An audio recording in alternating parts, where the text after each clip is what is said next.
Welcome. Welcome to the GSMC Podcast Network. Welcome to the GSMC Podcast Network. This is Emran Shibashi. Thank you for tuning into the GSMC Podcast Network, brought to you by the GSMC Sports Network. We have a great show for you today. We will be covering Borussia Dortmund defeating PSG to reach the Champions League final. We'll talk about Messi and Ronaldo and who will have a bigger impact this summer for their country. To preview the Bayern versus Real Madrid game tomorrow, the leg 2. We'll talk about the legacy of Mbappe at PSG and potentially his final game. And make sure you stick around for later in the show where I'll be giving you my take on whether or not Erik ten Hag stays at Manchester United and if there's any chance of that happening. Before we start, I'd like to ask that you like and follow the show. We get a number of questions from viewers that come in during the show, so to ensure that your questions get read on air, I ask that you use the tips and donations link on the GSMCpodcast.net with your questions. This puts your questions at the top of the list so that I see it, and it also really helps the show. Again, the link is GSMCpodcast.net. But we have to start off with Borussia Dortmund defeating PSG and reaching the Champions League final. Man, if you told me at the beginning of this season we'll be talking about Borussia Dortmund in the Champions League final, I would have laughed in your face.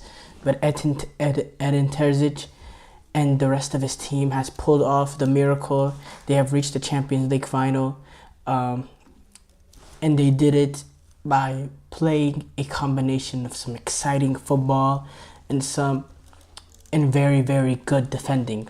Very, very good defending, especially in the semifinals, not conceding a single goal. They let up a few opportunities, especially in the first leg, and then a lot near the end of the game while they were up 2-0. But apart from that, they had some warriors defending back there with Schlotterbeck, with Hummels, with Sule.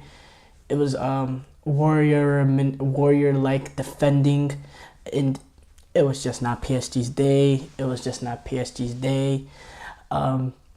The opportunities that they had, especially down the stretch, hitting the post multiple times, just like the first leg, it's just disappointing. They had a lot of opportunities down that stretch to at least put the pressure on Dortmund, but they really just couldn't take advantage of it. And attacking wise, it didn't seem like in the first half, while they were within a goal, they just, it was a little bit cagey. It was good defending going on both sides, but PSG didn't really put a lot of pressure on Dortmund. Dortmund were kind of a little bit comfortable when they were up. When you look at the shots, yes, it looks 30-7, 5 shots on target to 3, but a lot of those 30 shots came whenever they were already down 2-0. They're pushing guys forward, left and right. Get this guy up there. Let's get some numbers in the box.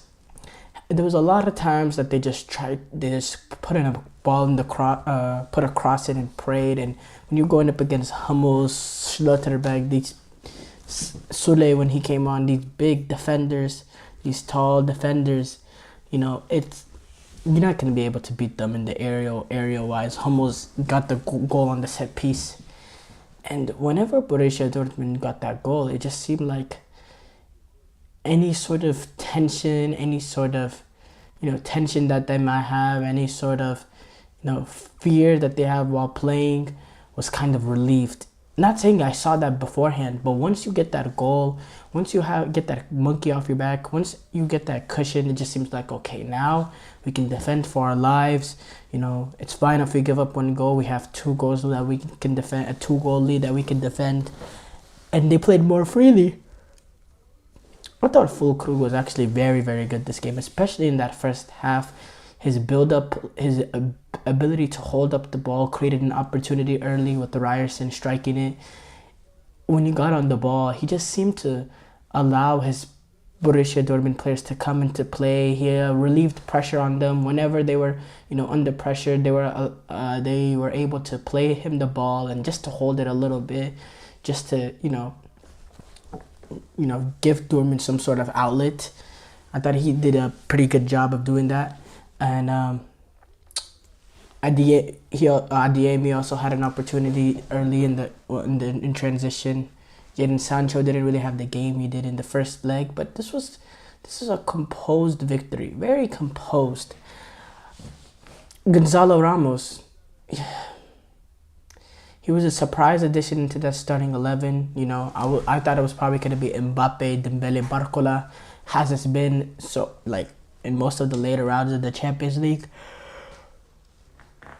And bringing in Gonzalo Ramos provided something a little bit different, provided a number 9 for them, but he had opportunities, and he just didn't come with his finishing boots.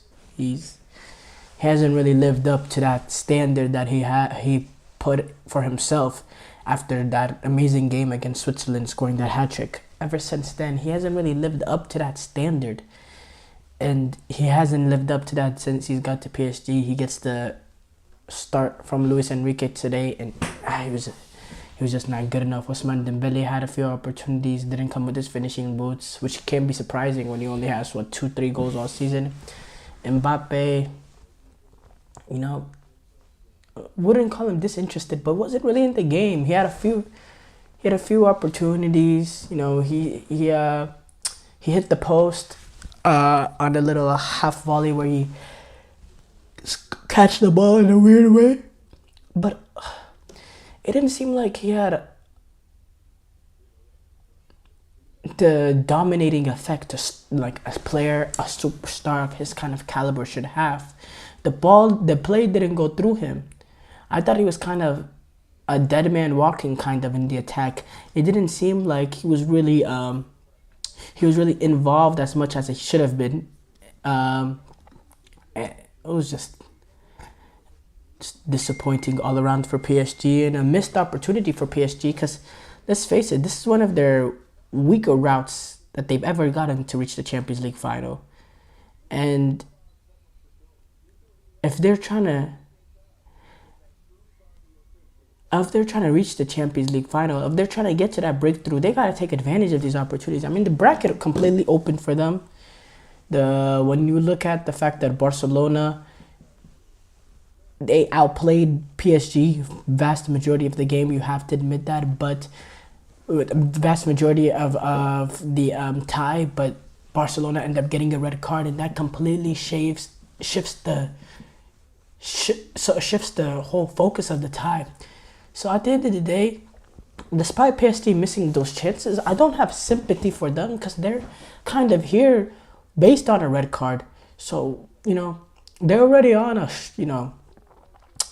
they're already kind of here on a technicality in my book. So I'm not giving them a pass because they didn't come with their finishing boots these 2 games. And this is a huge opportunity missed for PSG, which now it just seems like, will they ever reach the champion? Will they ever win the Champions League? It's kind of, they're getting to the Arsenal realm. Was it ever going to happen for them? Is it ever going to happen for them?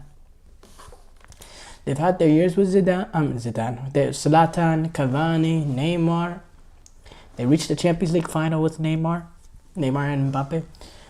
And now Mbappe, according to Mbappe, his final year, which is, it's probably his final year now. Another year of missing out on the Champions League.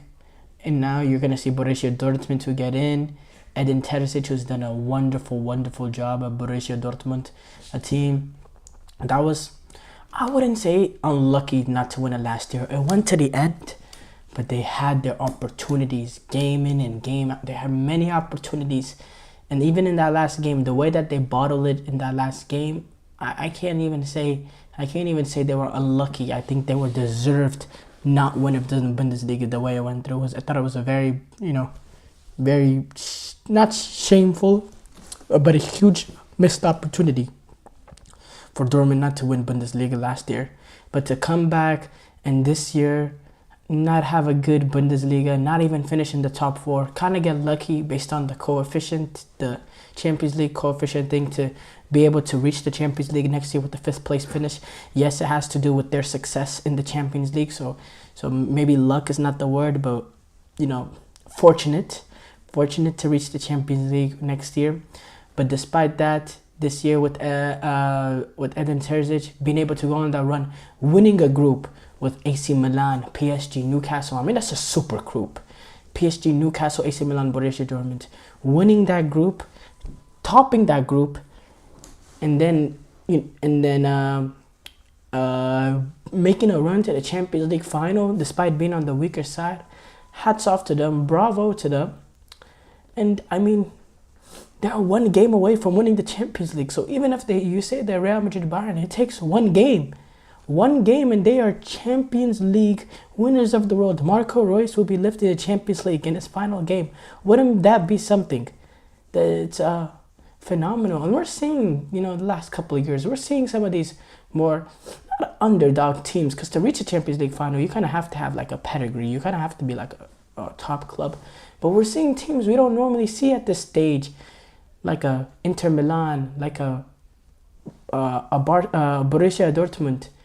Because the teams that are here most of the time, the Barcelonas, like historically, the Barcelonas, the Uniteds has been here a few times. They've kind of fell off, and it's allowing the opportunity for these, for these other big clubs, because they're not a small club. They're still Borussia Dortmund, Inter Milan. They're still huge clubs with huge history. To reach these kind of moments, to reach these finals, hats off to Borussia Dortmund, hats off to Edin Terzic, and they're one game away from reaching the Champions League final. Before we go to break, I just want to let you know we'll be talking about Messi and Ronaldo. After the break, we'll be talking about which one is going to make the bigger impact this summer, as one prepares for the Euros, the other prepares for Copa America. So stay tuned. I feel like I'm losing my mind. Is everybody in the world blind? Please, Lord, give me a sign, a sign. I feel like I'm losing my mind. Is everybody in the world blind? Please, Lord, give me a sign, a sign. I wanna be the greatest. Everybody on the fake shit. I look around and feel like everybody is the fakest. I make this every day and I'm impatient, hoping one day I blow up from the basement. Statement, the top is so vacant. I don't hear shit that I think is amazing. Waiting for my day when I'm playing sold out shows for 1,000 faces. Hey, give me that crown, get in my way and to be put down. It ain't your place, all this my town. If I want that shit, then I'll get it right now. I'm losing it, the noose it fits. I'm losing shit, a stupid myth. You choose to live or choose to dip. You choose to fight or lose your grip and lose a gift. I feel like I'm losing my mind. Is everybody in the world blind? Please, Lord, give me. We move on to the next. Before the break, we discussed Borussia Dortmund moving on to the Champions League final by defeating PSG. We're going to talk about more on Mbappe later on in the show. But before that, we got to discuss this summer. The Euro 2024, Portugal under Roberto Martinez will be competing. Cristiano Ronaldo looking like he's definitely going to be on the squad. Highly likely he's also going to be in the 11 based on qualifiers, based on Roberto Martinez's stance.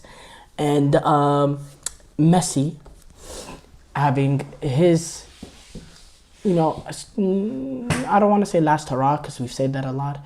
But definitely the last hurrah for Angel Di Maria, who came out saying he's going to retire after the Copa America, playing in Copa America, the one in America, the combined Copa America, the Super Copa America for Argentina. So I want to, everyone wants to know, who do I believe is going to have a bigger impact this summer for their country, Messi or Ronaldo?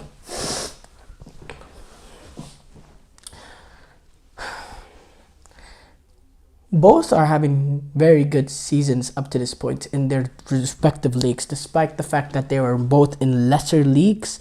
When you look at MLS, when you look at Saudi League, they're both nothing, like pretty nothing compared to the European leagues. That's just a fact.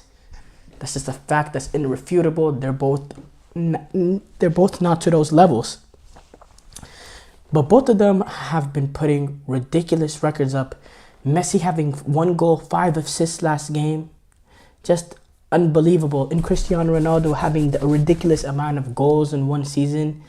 Their stats have both been stupendous. The performance levels from both guys have been stupendous, despite the fact that they're playing in a lesser league. And I'm kind of surprised both of them are not getting really the media attention. I know when you're playing in MLS and Saudi League, it's not the same, but it doesn't seem like there's no lights on them. So there's no lights on both of them, and they're both having very good seasons, respectfully. So I'm very excited for the summer for them to be playing at the top stage again, because it seems like we kind of forgot about them. We're out here talking about the Jude Bellinghams, the Harry Kanes, the Vinicius Juniors, the Jadon Sanchos, but we have not been discussing the Messis, the Ronaldos, which, you know, they've gone kind of under the shadow, but that's why I'm excited to see this summer for them to both represent their country. And I'll have to say, I don't want to seem like I'm dodging the question, but I definitely think Messi will have bigger impact this summer for his country, just because of Argentina's reliance on him. And the fact that, you know, Ronaldo has proven to be a distraction for Portugal. He was benched for Portugal at the World Cup. Well, at the World Cup, Argentina was essentially, you know, Messi was Argentina's, you know, was everything for Argentina. Was everything for Argentina, not just from play on the field, but his ability on the field, but just the team in general, the feeling that they had, the confidence that they had. Because let's face it, this Argentina team, they're a decent squad, but they're not a World Cup winning squad. But whenever you are playing with a guy like Messi, they elevate their style of play. You know, Alexis McAllister, Rodrigo, Alexis McAllister,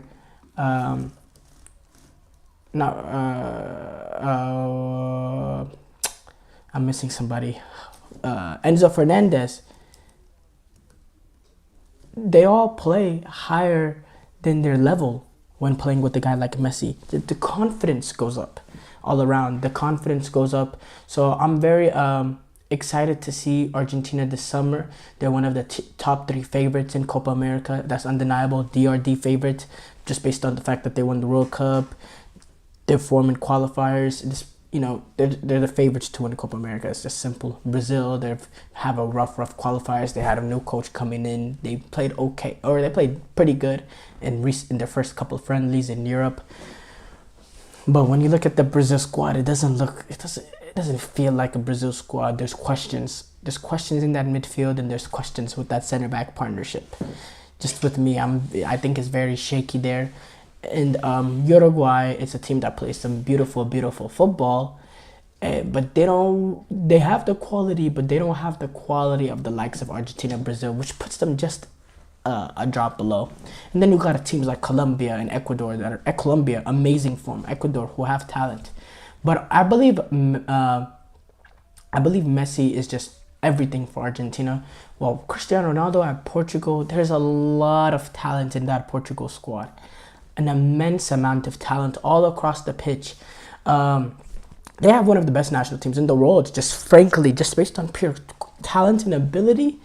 From the goalkeeper position to the top of the pitch, you have so much talent. Let's just list out the attacking and midfield talent with Bruno Fernandes, Bernardo Silva, Rafael Leao, João Felix, Gonzalo Ramos, who's not had the best season. I talked about him earlier in the show, but he's still in the setup for Portugal.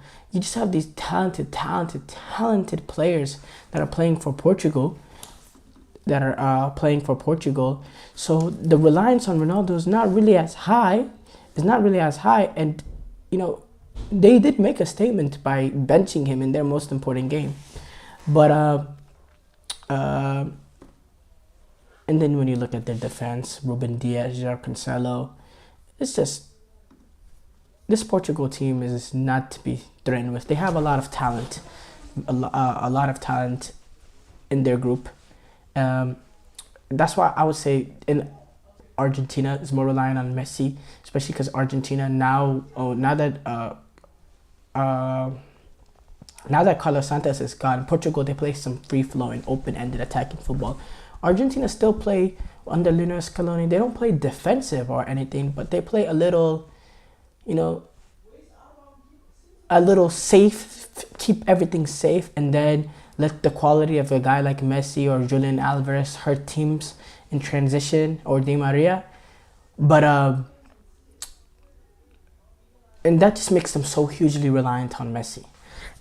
And at the end of the day, I think Messi is the better player. So I think Messi is going to have more impact, because I believe with Messi in Argentina, I think they could go farther in Copa America just because of the weaker competition. Also, we didn't talk about the competition. Copa America, despite the fact of being combined with North America, it's still a weaker competition than the Euros. That's just the truth.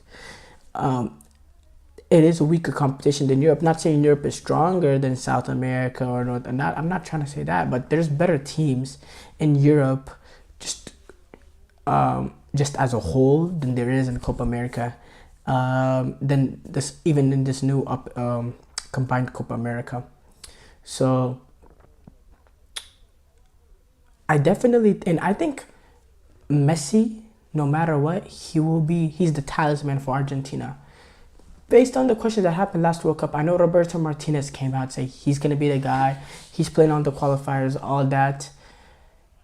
But no, there's a lot of question marks, especially in the media, whether or not he should still be in the squad, whether or not there's no question marks with that regarding Messi. There's no question marks with Scaloni's people telling Scaloni whether or not Messi. So there is going to be a lot of pressure on Ronaldo, especially that first European Championship game comes up against Czech Republic, and he doesn't have a good game. There's going to be a lot of talk. Cristiano Ronaldo should be benched. Cristiano Ronaldo should have never even came. Cristiano Ronaldo did this, that, did this, blah, blah, blah, blah, blah. While Messi, he could go with starting off the tournament rough, and nobody's gonna bat an eye because people realize how much value he is to Argentina, how much he is, how he is everything for Argentina in a way.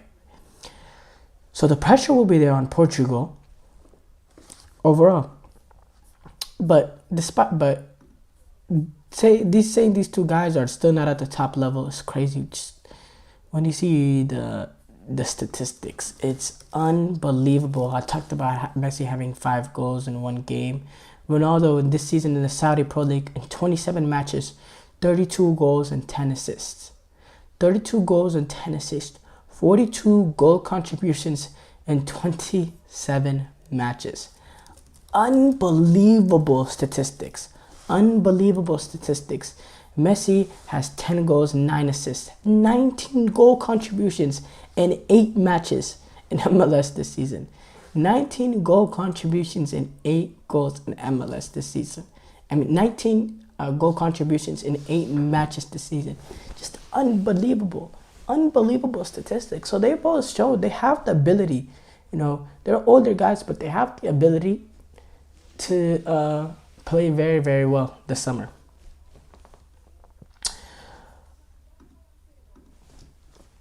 After this upcoming break that we're about to go on, I'll be talking more about the second leg coming between Bayern Munich and Real Madrid tomorrow.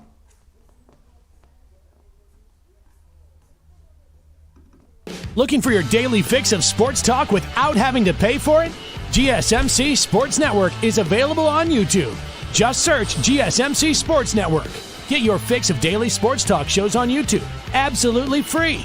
NFL, college football, NBA, MLB, MMA, UFC, fantasy football, and so much more.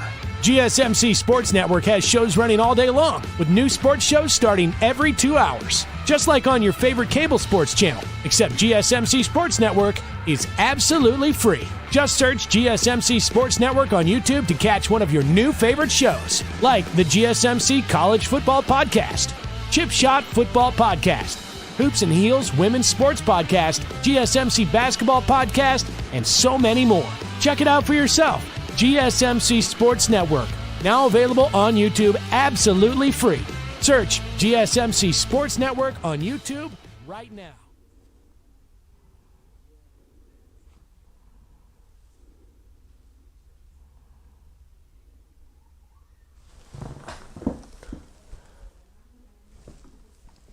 Before the break, we talked about Messi and Ronaldo and which person will have more impact in their respective European competition or international competition this summer.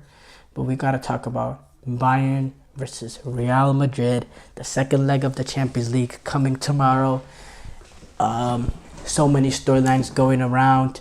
Can Bayern Munich set up another German Cup final at Wembley? You know, the last time the Champions League final was held at Wembley Stadium in London, it was between Borussia Dortmund and Bayern Munich. So, you know, Bayern have a chance to recreate that. They won it. Last minute goal by Arjen Robben. Or Real Madrid can go on to do what Real Madrid always does. Be dominant. And you're telling me they have one leg against Bayern at the Bernabeu, and then they get to go and play Dortmund in the final to win the Champions League? Man, they will love their chances. They will absolutely love their chances. Real Madrid couldn't have been in more perfect position.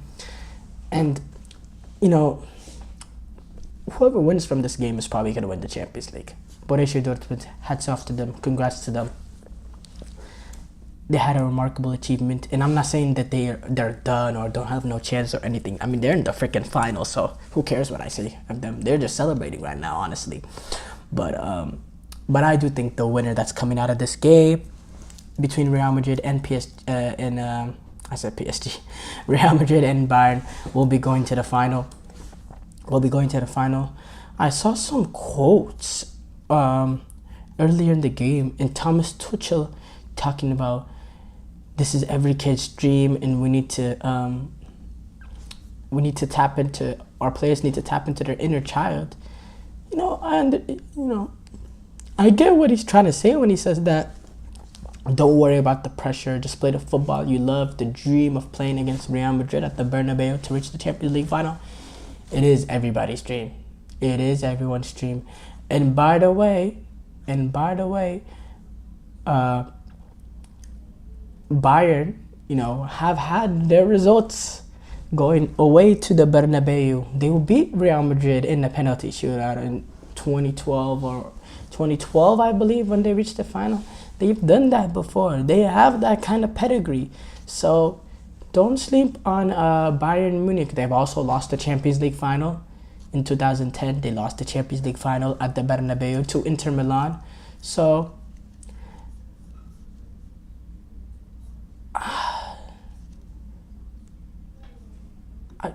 I'm so excited for tomorrow's game. I'm expecting we see some beautiful football, some going up and down transition football from both sides. It's winner take all at the end of the day. Both teams going in thinking they get a goal, they win, or not to get a goal, but they win because it's a draw. And there's no away goal. There's none of that worrying about that. It's just go in and get the result, and you're winners. Real Madrid are considered around the 2-1 favorites. It's clear, according to most of the odds, Real Madrid are clear favorites. I'm seeing a money line minus 110 for Real Madrid, plus 280 for Bayern. And I'm seeing simulations, Madrid winning about 50% of them, while Bayern wins about 25% of them, and the other remained in a draw, which that will lead to extra time and penalty. You can't have no draw. But the consensus is Real Madrid are the favorites because they kind of have, when it comes to the recent year, they have the pedigree. Despite Bayern did win the Champions League a few years back, but Real Madrid, they won it in 2 seasons ago. Last year they reached the semifinals, and this is just what Real Madrid does. They're going to keep themselves in the game, and I think there'll be times in this game that they might suffer because, Real Madrid, they never want it easy. They never make it easy for them. Sometimes they go through the difficult stages, but whenever we look up, they always end up going and advancing. And that's how I see this game going. I think Bayern is going to find some joy in this game, attacking in transition with their players. But I feel like they won't be clinical enough to stay with Real Madrid playing in transition. I don't think they will be clinical enough with Leroy Sané and all that. And I believe Bayern Munich defensively are, prone to lead mistakes. Eric Dyer has been solid this season since he's been loaned in, which he wasn't even supposed to be at this moment. He's kind of supposed to be a squad player, turned out to be a crucial player. But then whoever the other center backs, whether it is Kim Min-jae or Matthias de Ligt or Upamecano, they've had a mistake in them, and they're prone to making mistakes. I mean, Kim Min-jae in the first leg, he handed Real Madrid, 2 goals essentially with stepping up on the through ball when Toni Kroos didn't have no pressure on the ball, or the fact that he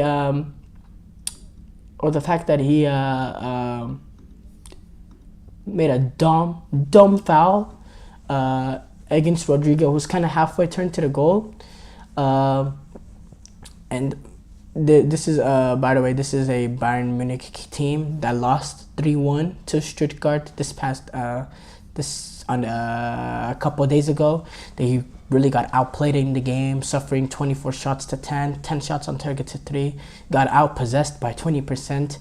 They kind of did play makeshift lineup. They had Choupo-Moting in, they had Matthias Tell in,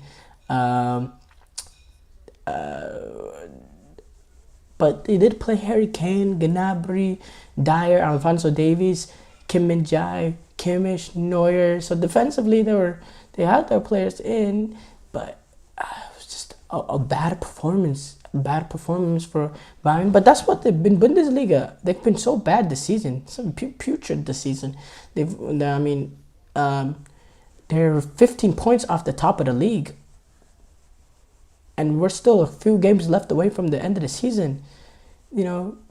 They've goal scoring wise, offensively, they have some brilliant statistics, 90 goals this season, but defensively just been very, very weak. They've conceded almost double the amount of Leverkusen has. They've conceded 41 goals this season. 41 goals this season. That's more than a goal a game. That is a ridiculous record for a Bayern Munich team. Ridiculous. And that was the reason why that second leg, they didn't come out with an advantage. So defensively, I don't think they can play mistake-free football at the Bernabeu. I don't think defensively they can stay clean all game. I think Vinicius Jr., Rodrigo, a guy like Brahim Diaz coming off the bench, they will give this Bayern Munich defense all that they could handle. And I think that Bayern Munich, at the end of the day, can't handle it. Through their play, obviously, Bayern is through the attacking power. They have the ability to compete with Real Madrid, but just too much mistakes at the back. And I don't think Emmanuel Neuer will be enough to bail them out in this tie. I don't think he'll be enough. I have to say Real Madrid. They are the clear favorites, and for me, I'll be shocked. I'll be personally shocked if they're now in the Champions League final. If I'm coming here tomorrow and I'm talking about an all-German Cup final, I'll be very, very, very shocked. Very shocked. Because I think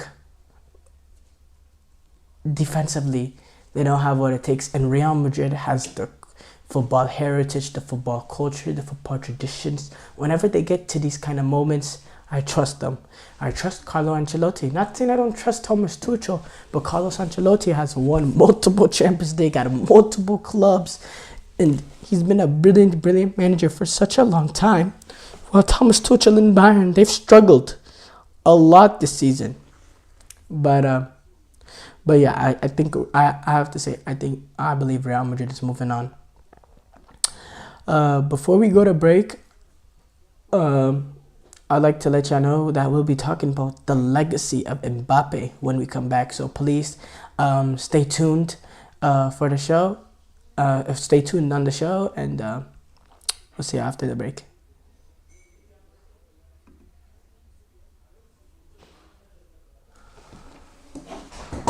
For the best and latest podcasts available anywhere, go to the podcast app on your cell phone and type in GSMC to access free content-rich podcasts on health and wellness, book reviews, sports, entertainment, relationships, social media, movies, technology, finance, and even weird news. Subscribe and download the GSMC Podcast Network's family of shows, available everywhere podcasts are found.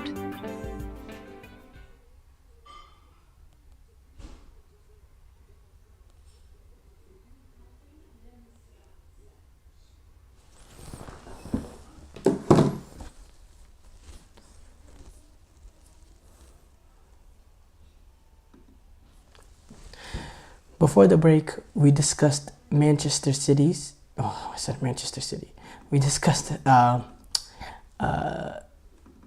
Bayern Munich Real Madrid game coming tomorrow. I previewed that, but we have to talk about the legacy of Kylian Mbappe.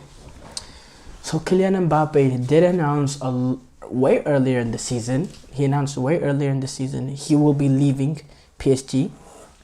Where he'll be leaving to, I don't know, and I'm not here to,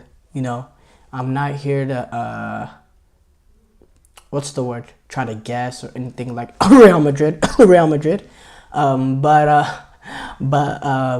think it's kind of clear. We all know where he's going. We all know where he's locked into. But he will be leaving this summer. That's his reports. I thought maybe there was a chance that he might come back, depending on what happens in the remaining fate of the Champions League. But they are now eliminated. They're now gone. So it's safe to say he will be leaving. He'll be leaving PSG. So we gotta discuss the what is his legacy. French legend Thierry Henry was on the show, and he said, "Mbappe, it's quite clear. No questions asked. Mbappe is the best PSG player ever."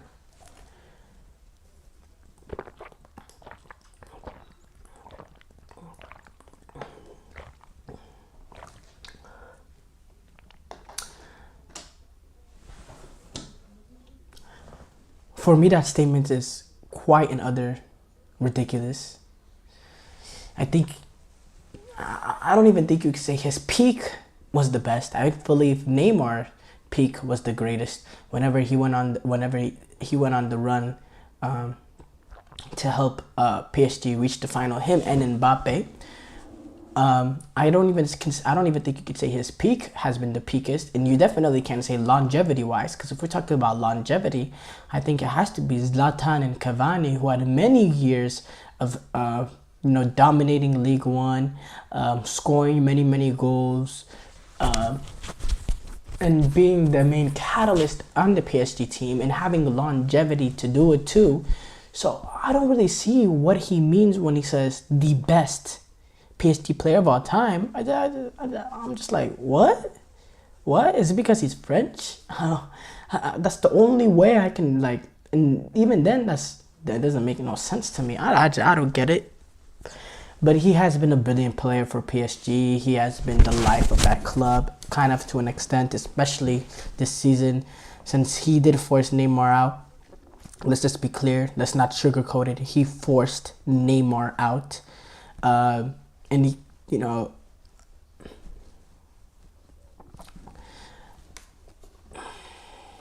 Mbappe has always rubbed me the wrong way, just based on his arrogance, his childish behavior, some things that he says, just his actions, just the way he's so, I'm leaving PSG, I'm not leaving PSG, I'll get this player out. The way he just whines, and he does it in kind of a very passive-aggressive way. He's always rubbed me the wrong way. The way he pushed away Neymar completely rubs me the wrong way. And some of the little things he says, some of the little snarky, arrogant comments he had, like before the World Cup, talking about European countries being better than CONMEBOL countries and losing to a CONMEBOL country in the World Cup final a few months later, which is kind of beautiful revenge for the Argentinians. But there's been a lot of things that he's done and a lot of arrogance that's just rubbed me the wrong way.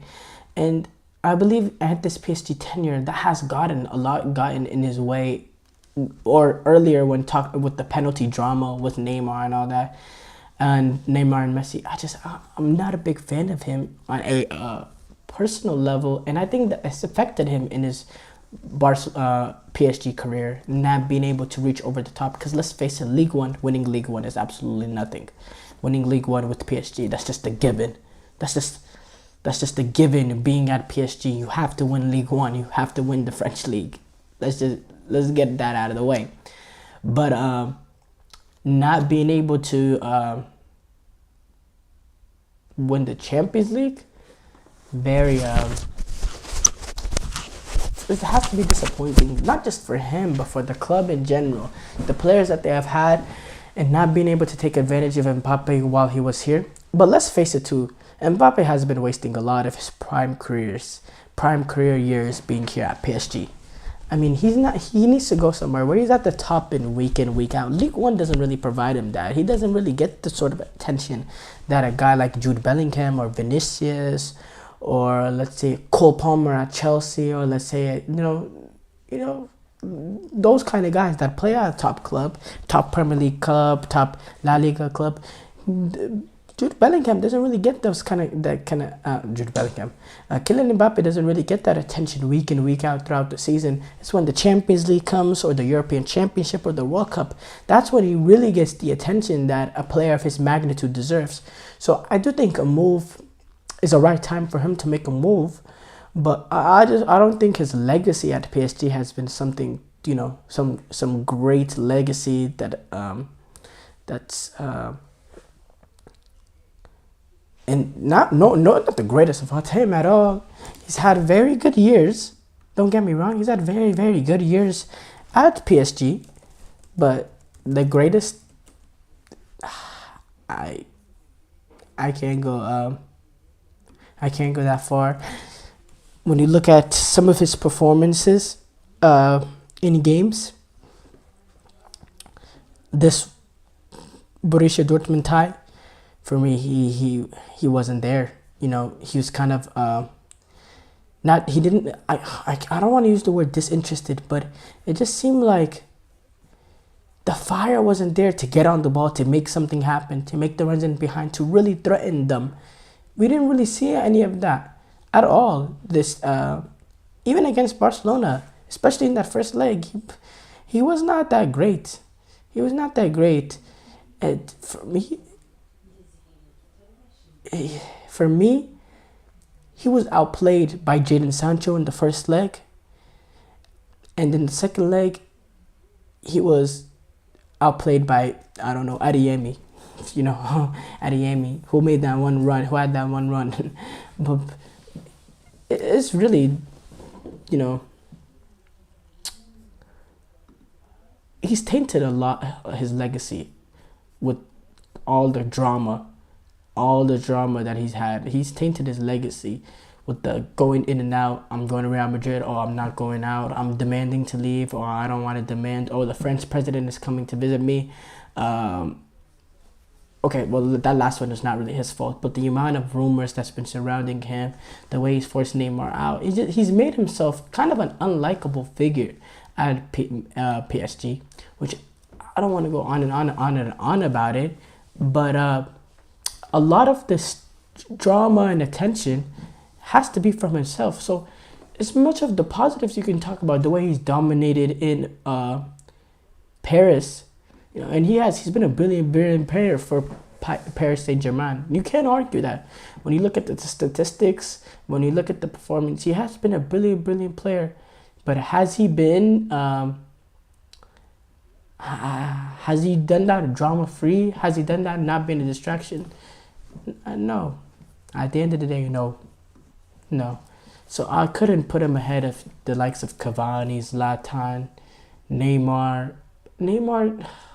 Neymar didn't have the longevity, but I think Neymar peaked higher. And Neymar was really that guy that bring the squad to bring PSG to more of the international attention. Not that they didn't get international attention beforehand, but when you get a guy like Neymar, a guy when he's doing the initial walking into the stadium, signing the contracts, someone who can fill up the stadium just from his signing. When you get a player of that kind of it just kind of put PSG kind of different, like in the international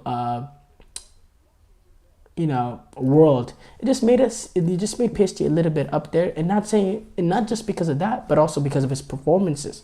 He had some brilliant years, some underrated years at PSG, which were undermined. If you remember, he had the diving at the World Cup. He dove a few times, or he not even dove. He would get fouled. That's the thing too. He never dove. He would get fouled, but he would embellish it. He would roll around and stuff like that. And you got heavily criticized for that, and his name got, deteriorated because of that. He got called a lot of derogatory things, all that. And that kind of undermined some of the brilliance that he was providing for PSG. But he had some remarkable time for them too. So, and the fact that Mbappe forced him out, I mean, as great as Mbappe has been for PSG, he's definitely has had some downsides to it, but he has had a great career. But I think this is the right time for him to move on to, the next, venture in his career, which, like, let's just be for real, most likely gonna be Real Madrid. After we come back from the break, we'll be discussing if Erik ten Hag should stay at Manchester United. Or not stay at Manchester United. Should United keep him?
Before the break, we discussed the legacy of Mbappe at PSG.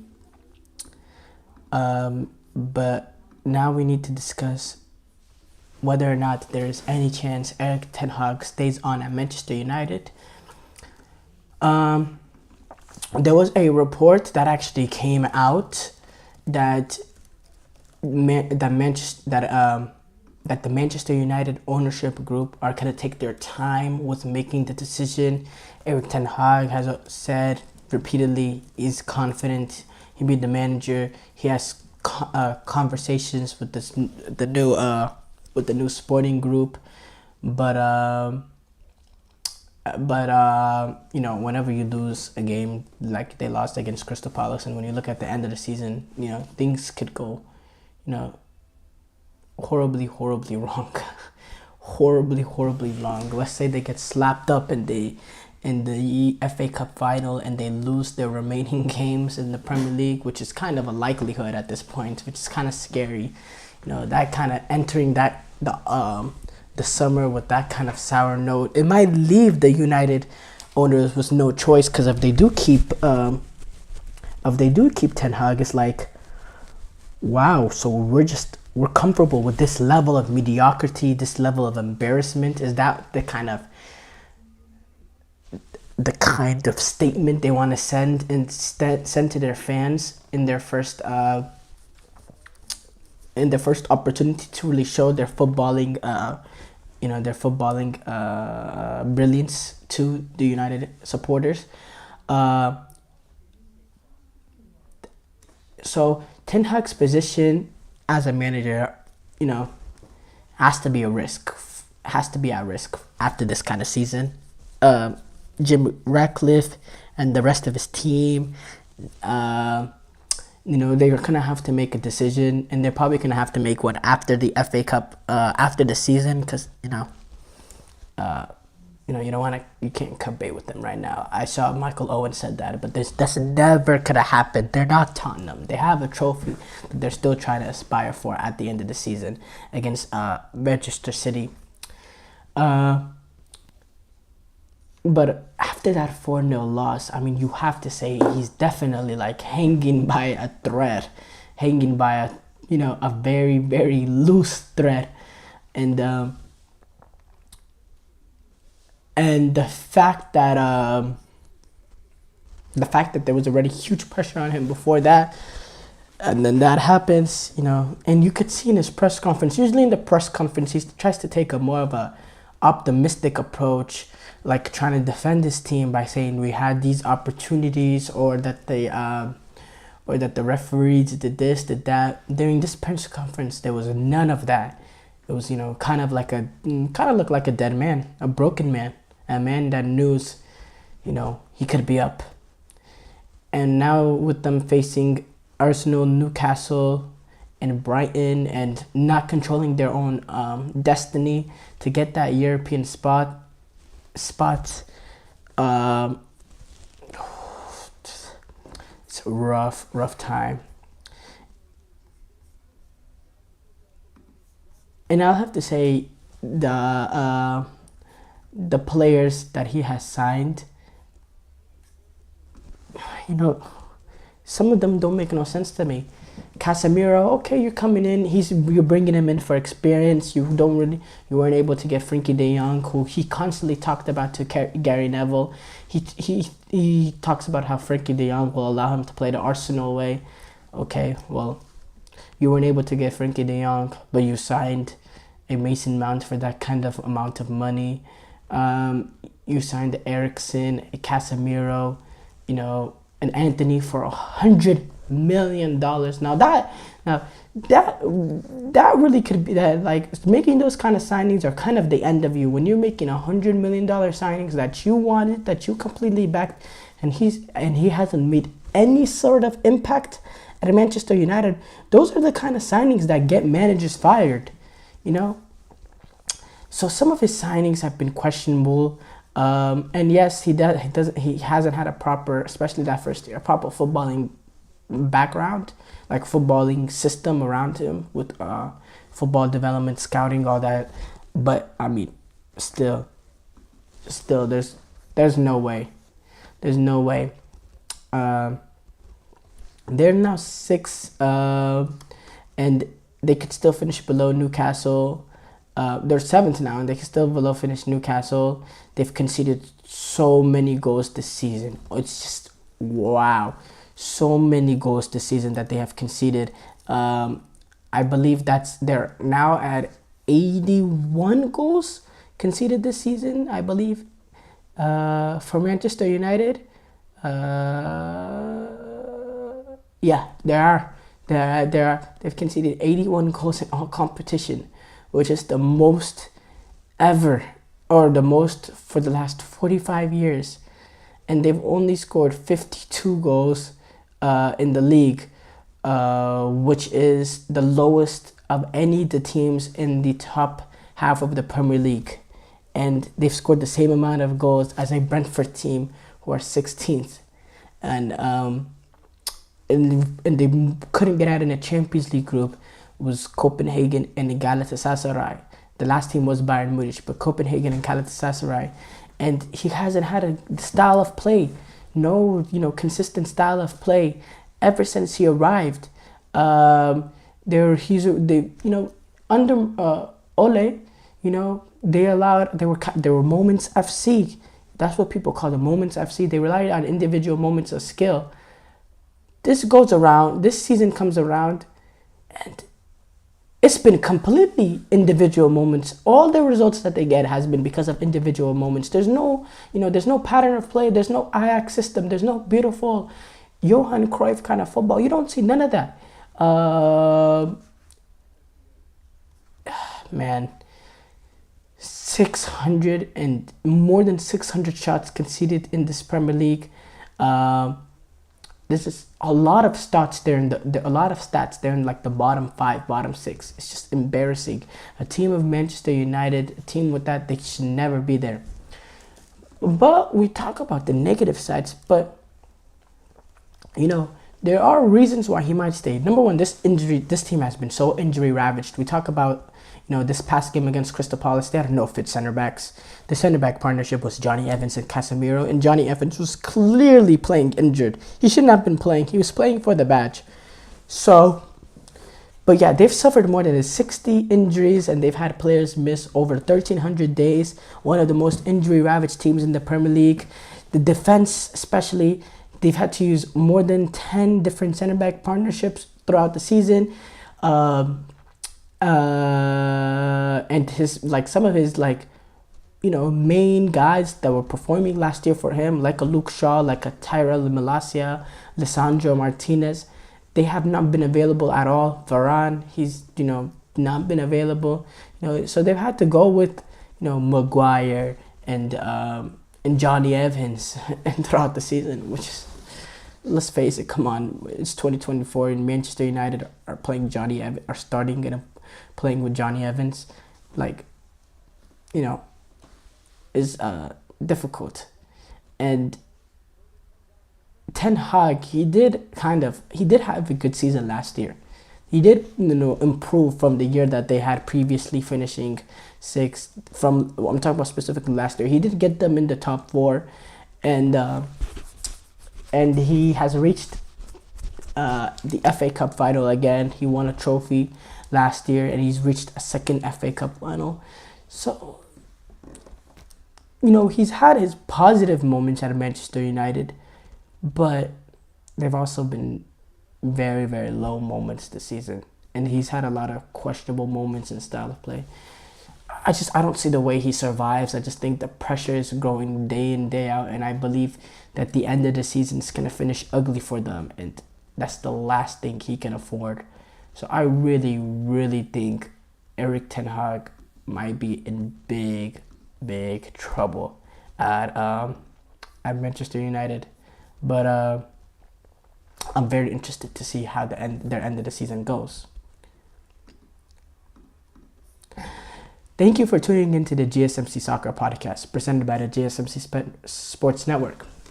Your support means a lot to us. Please remember to subscribe to the show and leave a positive review. It really does make a difference. We also invite you to follow us on Facebook, Twitter, TikTok, and Instagram for more content and updates. So please, thank you again, and have a wonderful day.